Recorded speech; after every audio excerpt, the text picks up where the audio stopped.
मंगलम भगवान विष्णु मंगलम गरुड़ध्वज मंगलम पुंडरीकाक्ष मंगलाय तनोहरि। गुरुर्ब्रह्मा गुरुर्विष्णु गुरुर्देवो महेश्वर गुरु साक्षात् परम ब्रह्म तस्मै श्री गुरवे नमः। मित्रों नमस्कार, मैं आचार्य जगन्नाथ शर्मा आप सभी का इस धार्मिक चैनल में स्वागत करता हूं और आप सभी को शुभ दीपावली की अग्रिम बधाई देता हूं। हमारे दीपावली पर्व आ रहा है, बड़ा उत्साह का पर्व। उससे पहले हमारे और ज़्यादा पर्व पड़ते हैं, उसके बारे में बताना चाहता हूं। जैसे कि धन्वंतरि जयंती, धनत्रयोदशी, इसका पूजन कैसे करना चाहिए, यमराज को दीपदान कैसे करना चाहिए, इसका क्या महत्व है, क्या खरीदना चाहिए, क्या नहीं खरीदना चाहिए, इसको मैं आपको बताना चाहता हूँ। सबसे पहले भी जानते हैं धन्वंतरि जी क्या है, धन्वंतरि जयंती क्या है। तो इस दिन मतलब भगवान धन्वंतरि जी का पूजन होता है। समुद्र, जैसा कि आप सब लोग जानते हैं, समुद्र मंथन के पश्चात अमृत का कलश लेकर के भगवान धन्वंतरि जी प्रकट हुए थे और उसी से मतलब धन्वंतरि जयंती मनाने की परंपरा है। इसी दिन मतलब जो यमराज को दीपदान किया जाता है, यमराज को दीपदान किया जाता है। और अपने कार्तिक कृष्ण त्रयोदशी के दिन सायंकाल के समय किसी मिट्टी के पात्र में दीप रखकर उसे तिल के तेलों से पूर्ण करें, उसमें नवीन रुई की बत्ती डालें और उसको अच्छी तरह जला करके फिर दक्षिणी दिशा के मुँह करके नीचे अनाज रख करके घर के दरवाजे के बाहर रखना चाहिए, जिससे कि मतलब जो है यम देवता प्रसन्न रहें। इतना ध्यान रखें, मतलब दिन भर वो रात भर जलते रहना चाहिए।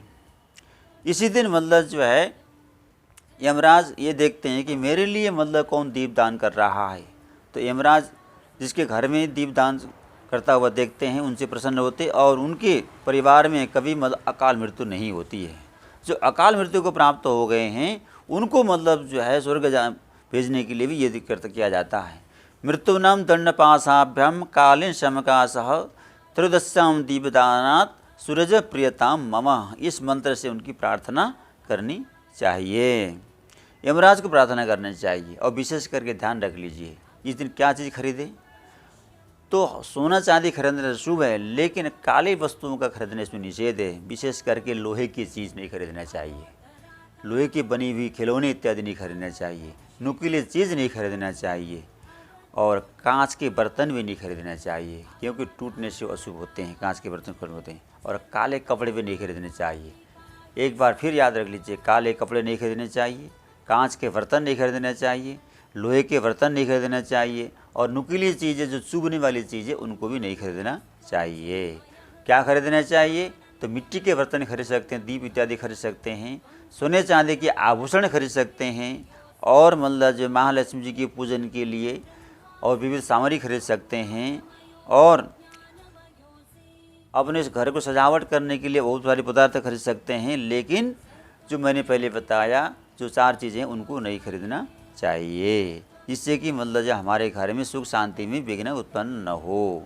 आगे इस दिन भगवान धन्वंतरि का पूजन करने के बाद फिर यमराज को प्रार्थना करना चाहिए कि यमो देवताय नमः, हे यम देवता हमारे समस्त पूर्वजों को आप मतलब जो है अपने चरणों में स्थान देना, हमारे घर में मतलब जो पितरों का आशीर्वाद प्राप्त हो, हमारे पूर्वजों से द्वारा जो गलती हो गई हो उसको क्षमा करना, इस भाव से यम देवता का प्रार्थना करना चाहिए। प्रार्थना से प्रसन्न होकर के यमदेव प्रसन्न होते हैं और आशीर्वाद प्रदान करते हैं। अब बात करते हैं अगले त्यौहार की, नरक चतुर्दशी। भगवान श्री कृष्ण ने नरकासुर का वध किया था, तब से इसका नाम नरक चतुर्दशी हो गया है। तो इस दिन तेल लगा करके स्नान करने का विधान है। यद्यपि कार्तिक के महीने में सरसों का तेल लगाने का निषेध है, लेकिन शास्त्र कहता है कि नरक चतुर्दशी के दिन सरसों का तेल लगा करके, तिल का तेल लगा करके नहाने से पाप क्षय होते हैं। लिखा है शास्त्रों में, मृत्यु न दंडपाशाभ्यम कालीन शमरासह त्रयोदश्याम दीपदान सूरजम प्रियताम ममः। और आगे शास्त्र में वर्णन आता है, तैलाभ्यम तथा संयम प्रात्रम च काश्य भोजनम कार्तिकी व्रते यस्तु परिपूर्ण व्रति भवेत्। लेकिन दूसरी बात में बताया गया, नरक चतुर्दश्याम तैलाभ्यम से कारयेत अन्यत्र कार्तिक स्नायी तैलाभ्यम विवर्जयेत। केवल नरक चतुर्दशी के दिन छोड़ कर के अन्य दिनों के लिए तेल का स्पर्श मर्दन नहीं करना चाहिए। तो तेल लगाकर स्नान करने का बड़ा महत्व है। करने के बाद सवेरे के समय सूर्योदय से पहले झाड़ू लगाना चाहिए। सूर्योदय के बाद झाड़ू लगाना नहीं चाहिए। सूर्योदय से पहले झाड़ू लगा करके उस झाड़ू को छुपा के रखना चाहिए। झाड़ू को कभी खड़ा करके रखना नहीं चाहिए। और दीपावली से पहले नए झाड़ू खरीदें। दीपावली के बाद ही पुराने झाड़ू को घर से बाहर रखें।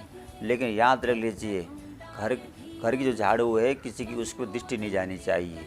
सूर्योदय से पहले झाड़ू लगाएं, उसके बाद नहीं लगाना, नहीं तो घर में दरिद्रता बनी रहती है। तो घर के दरिद्रता को दूर करने के लिए झाड़ू का बड़ा महत्व है। उसमें अगर दूसरे की दृष्टि पड़ती है तो घर की समृद्धि चली जाती है। इसलिए झाड़ू को कभी खड़ा रखना भी नहीं चाहिए, झाड़ू को लांघना भी नहीं चाहिए, झाड़ू को ऊपर पैर भी नहीं रखना चाहिए, और झाड़ू को मतलब जो है सबके सामने रखना भी नहीं चाहिए। उसको छुपा के रखने की चीज़ है वो। दरिद्रता को चुपचाप घर से निकाल देना चाहिए, तब जा कर के लक्ष्मी जी का वास होता है। तो इस वीडियो में मैंने आपको हल्की सी जानकारी दी।